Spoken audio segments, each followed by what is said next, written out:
तर नाशिकमध्ये जिथून रोड शो होणार आहे तिथून आमचे प्रतिनिधी किरण गोटूर आपल्याशी लाईव्ह द्वारा जोडले गेलेले आहेत, तर आपण थेट तिथे जाऊयात. किरण, आता तिथून नाशिकमधून रोड शो हा पंतप्रधान नरेंद्र मोदी यांचा सुरू होणार आहे. साधारण किती वाजता हा रोड शो सुरू होईल? आज पंतप्रधान नरेंद्र मोदी यांचा महाराष्ट्र दौरा आहे आणि अत्यंत हा महत्त्वाचा मानला जातोय. ते आधी नाशिकमध्ये येतील आणि नाशिकवरून मुंबईकडे जाणार आहेत. नाशिकमध्ये आल्यानंतर सकाळी 10च्या आसपास त्यांचं एक रोड शो आयोजित करण्यात आलेला आहे. नाशिक संभाजीनगर खरं तर या रस्त्यावरती हा रोड शो पार पडणार आहे. मी आता त्याच परिसरामध्ये आहे. अशा पद्धतीचं व्यवस्था करण्यात आलेला आहे.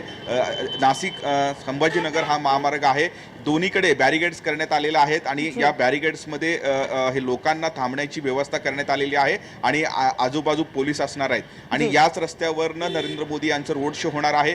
आणि खरं तर हे रोड शो संपल्यानंतर ते रामकुंडावर जातील. तिथे रामकुंडावरती जलपूजन करणार आहेत आणि त्यानंतर काळाराम मंदिरात येणार आहेत. काळाराम मंदिरामध्ये रामरायाचं दर्शन घेणार आहेत आणि दर्शन झाल्यानंतर नाशिकच्या तपोवन मैदानामध्ये जिथे राष्ट्रीय युवा महोत्सव खरं तर या कार्यक्रमाचं आयोजन करण्यात आलेलं आहे. या कार्यक्रमाचं उद्घाटन नरेंद्र मोदी यांच्या प्रमुख उपस्थितीमध्ये पार पडणार आहे. सकाळी 10च्या आसपास ते नाशिकच्या ओझर विमानतळावरती उतरतील आणि तिथून आडगाव नाका परिसरामध्ये असलेल्या निलगिरी बागेमध्ये जे ते हेलिपॅड आहे तिथं ते उतरतील. त्यानंतर तिथे मुख्यमंत्री, राज्याचे जे उपमुख्यमंत्री हे दोघं त्यांना वेलकम करतील, तिथे रिसीव्ह करतील आणि तिथून अगदी बाजूलाच असलेल्या मिरची चौकापासून त्यांच्या रोड शोला सुरुवात होणार आहे. या संपूर्ण दौऱ्यादरम्यान कुठलाही अनुचित प्रकार घडू नये यासाठी पोलीस संपूर्ण या रस्त्यावरती पोलिसांचा बंदोबस्त हे तैनात करण्यात आलेला आहे. आपण बघू शकतो सगळी व्यवस्था हे इथं करण्यात आल्याचं बघायला मिळतोय, कारण अत्यंत महत्त्वाचे हे कार्यक्रम आहेत. रामकुंडावरती मोदी जाणार आहेत, काळाराम मंदिरात जाणार आहेत.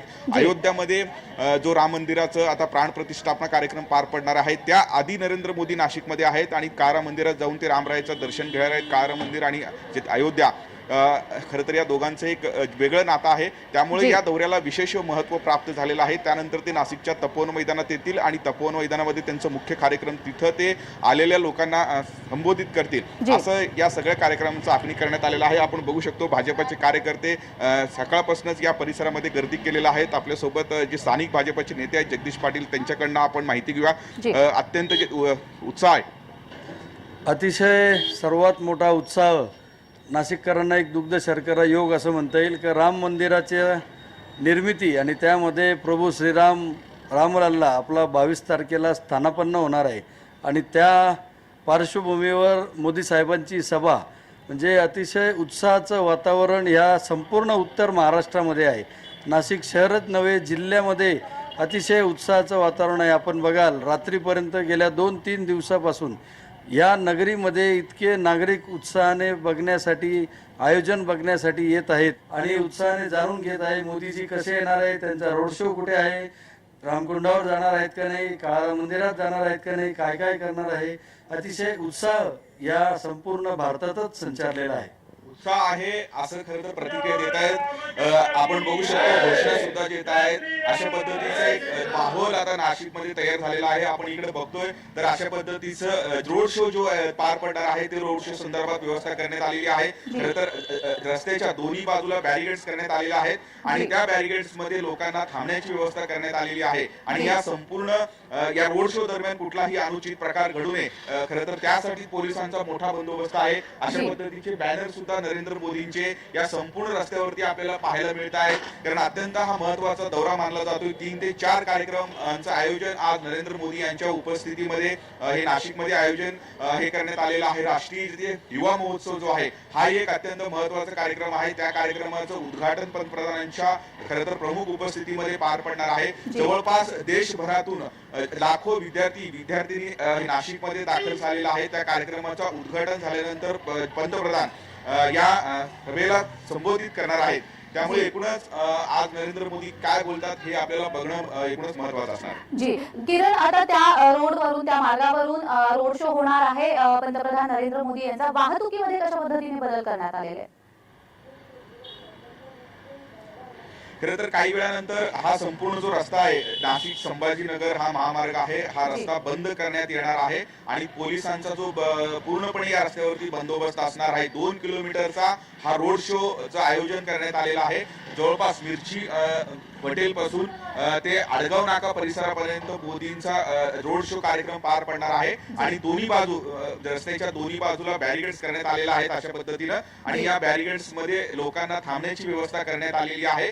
ज्यावेळेस मोदी हे नाशिकच्या जे ओझर विमानतळावरती उतरतील आणि तेव्हा हा रस्ता जो आहे तो वाहतुकीसाठी बंद करण्यात येणार आहे आणि 2 किलोमीटर परिसरामध्ये संपूर्णपणे पोलिसांचा एक मोठा बंदोबस्त असणार आहे. कारण लोक मोदींना हे पाहण्यासाठी गर्दी करतील असा एक अंदाज पोलिसांचा आहे. आणि अगदी बाजूलाच हा तपोवन परिसर आहे आणि त्या तपोवन परिसरामध्ये असलेल्या मैदानावरती राष्ट्रीय युवा महोत्सव या कार्यक्रमाचं आयोजन करण्यात आलेलं आहे आणि त्या कार्यक्रमामध्ये येऊन मोदी त्या कार्यक्रमाचं आधी उद्घाटन करतील आणि त्यानंतर आलेल्या लोकांना संबोधित करतील.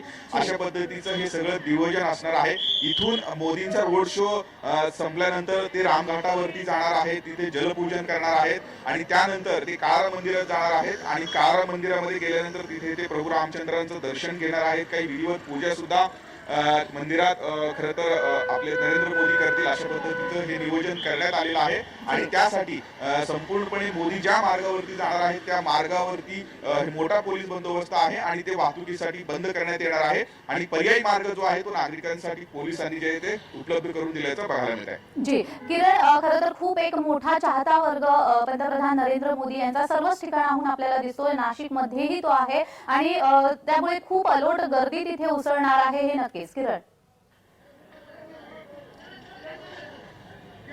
अगदी बरोबर आहे. नाशिकच नव्हे तर संपूर्ण उत्तर महाराष्ट्रातून भाजपचे कार्यकर्ते आज नरेंद्र मोदीला ऐकण्यासाठी हे नाशिकमध्ये गर्दी करतील असा अंदाज पोलिसांना आहे आणि त्याच पद्धतीने राष्ट्रीय युवा महोत्सवचा कार्यक्रम हेही नाशिकमध्ये पार पडणार आहे आणि त्या कार्यक्रमासाठी ऑलरेडी कालच हे नाशिकमध्ये देशभरातून विद्यार्थी असतील, विद्यार्थिनी असतील हे मोठ्या प्रमाणात हे दाखल झालेले आहेत.